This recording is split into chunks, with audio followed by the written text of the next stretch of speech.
Hey everyone, I'm Olivia Sanders, and today I want to share how I handled some seriously toxic people in my life. I'm 25, an aspiring artist, and I never imagined I'd be telling you about the time my own grandmother tried to scald me with boiling water. But here we are. It all started 2 years ago when my mom, Sarah, passed away. She was my best friend, my biggest supporter, and losing her felt like someone ripped a part of my soul out. The only thing that kept me going was the beautiful collection of jewelry she left behind. Each piece told a story. After her death, I stayed in our family home with my grandmother, Martha. At first, it was comforting, like having a piece of mom still around. But things started to get strange when Frank entered the picture. "Olivia, dear, have you met Frank? He's such a gentleman," Grandma asked me one day. I forced a smile. "Nice to meet you." Frank, this charming 60-year-old widower, began visiting more frequently. I tried to be happy for Grandma, but something didn't feel right. My best friend, Zoe, noticed it too. One day over coffee, she said, "Liv, don't you think it's time you got your own place? Your grandma's acting like a teenager with this Frank guy." I sighed. "I know, but I can't just leave her. Plus, all of Mom's stuff is still there." Zoe gave me a knowing look. "Your mom would want you to live your life, not babysit your grandma." She had a point, but I couldn't shake the feeling that I needed to stay. Work became my escape. I was doing graphic design at a small firm, trying to save up for art supplies. That's where I met Ethan.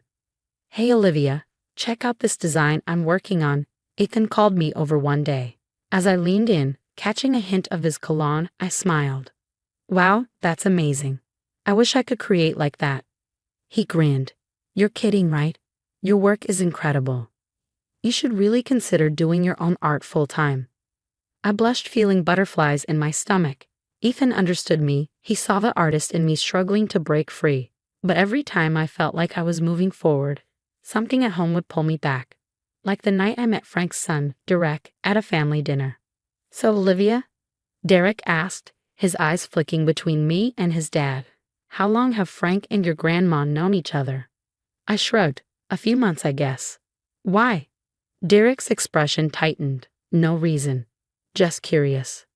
Something about his tone unsettled me.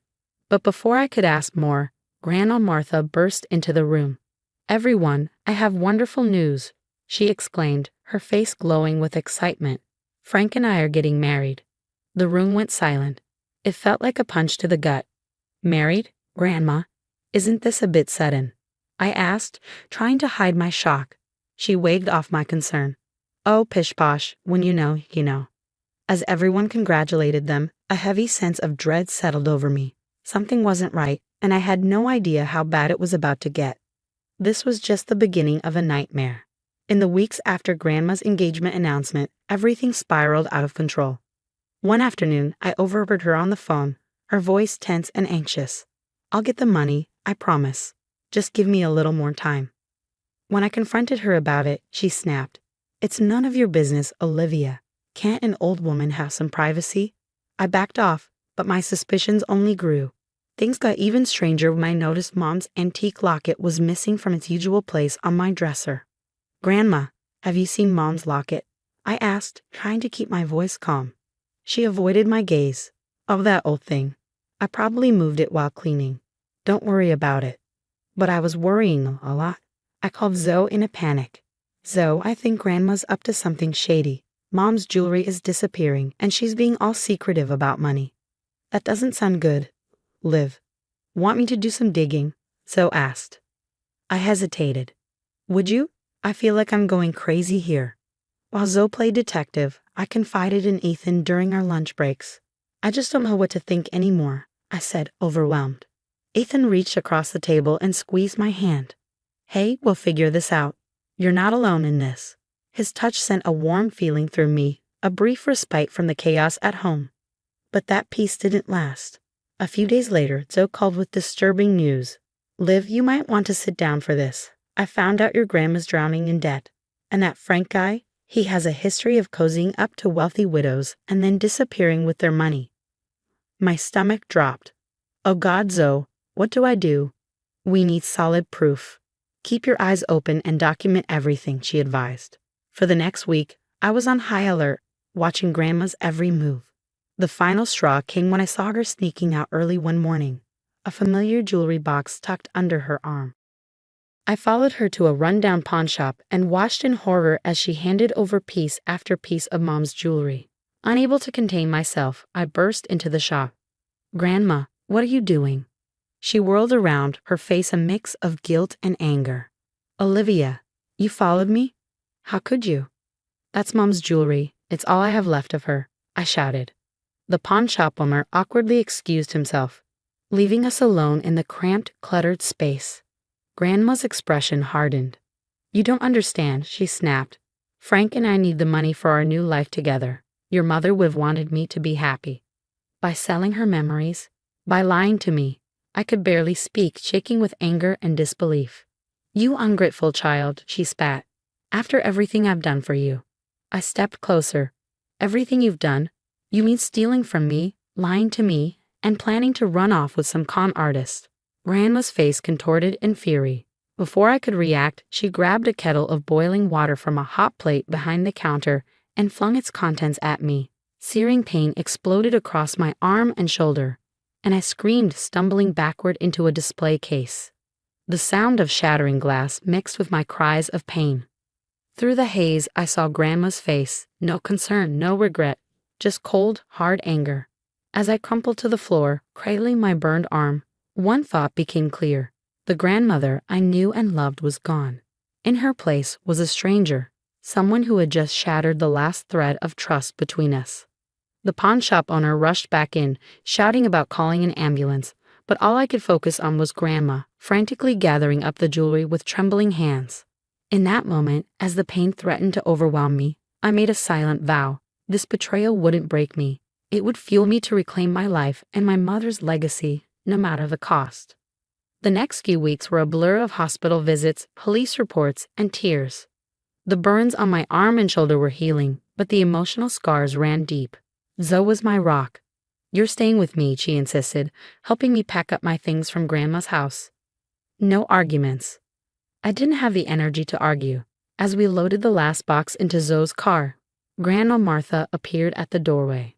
"Olivia, please, can we talk?" she asked, her voice trembling. I couldn't even look at her. "There's nothing to talk about. You made your choice." A few days later, I got a surprising call from Derek, Frank's son. "Olivia, it's Derek. I heard what happened. I'm so sorry. There's something you need to know about my dad." We met at a coffee shop and Derek spilled everything. How Frank had a history of charming wealthy widows, draining their accounts and vanishing. "It's a pattern," Derek admitted, his eyes filled with shame. "I've tried to stop him before, but he always slips away. Maybe this time, with your help, we can finally put an end to it." I was hesitant. I'm not sure I can handle any more drama. But Zoe, ever the fighter, wouldn't let it go. "We can't let them get away with this, Liv. We need a plan." Over the next week, we hatched a scheme. Derek would play along with Frank's wedding plans, pretending to support him. Meanwhile, we'd work with the pawn shop owner to set up a sting operation. "I feel bad for ratting out your grandma," the pawn shop owner admitted when we approached him. "But what she did to you, that ain't right," the pawn shop owner said as we finalized the plan. Ethan, meanwhile, was my rock. He came over after work, bringing food and offering a shoulder to cry on. But I found myself pulling away, the fear of being hurt again too overwhelming.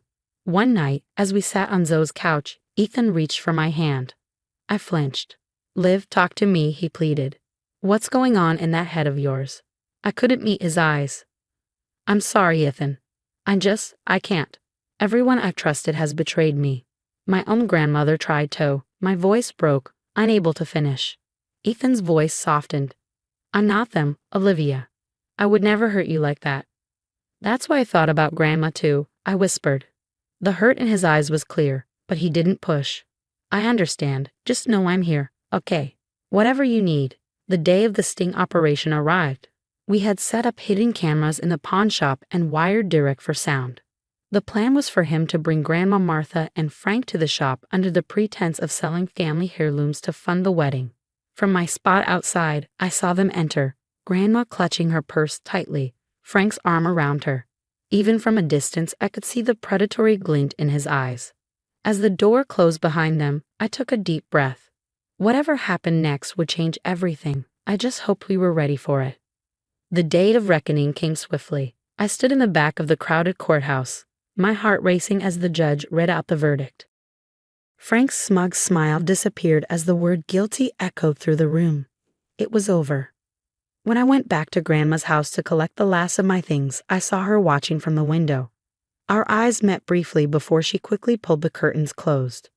That was the last time I ever saw her. With a nightmare behind me, I threw myself into my art. All the pain, betrayal, and healing poured into my canvases. Ethan stood by me through it all. "These are incredible, Liv," he said one night, studying my latest piece. "You're turning your pain into something beautiful." I leaned into him, feeling safe for the first time in months. "I couldn't have done it without you." Zoe, being the unstoppable force she is, helped me set up my own studio. "This is just the beginning," she declared as we painted the walls. "You're going to be huge, Liv. I can feel it." She was right.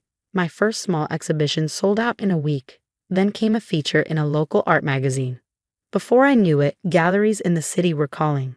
On the night of my exhibition opening, I stood in awe, looking around at the vibrant crowd, my art on the walls, and Ethan beaming proudly from across the room. "To new beginnings," I toasted. "And to the family we choose," Zoe added with a smile. The pain of betrayal had forged me into something stronger, something unbreakable. As I raised my glass, I silently thanked the hardships that had led me here. They hadn't broken me, they had set me free. The story has come to an end, but now I have a question for you. If you were in my shoes, would you ever forgive Martha for what she did? Is there a line that, once crossed, makes reconciliation impossible, even with family? Share your thoughts in the comments below. Your experiences and opinions matter, and they could help others who might be going through something similar. If you enjoyed this story and want to hear more like it, please hit that like button and subscribe to the channel. Your support means everything and helps us continue sharing these important stories. Thanks for listening, and I'll see you in the next video.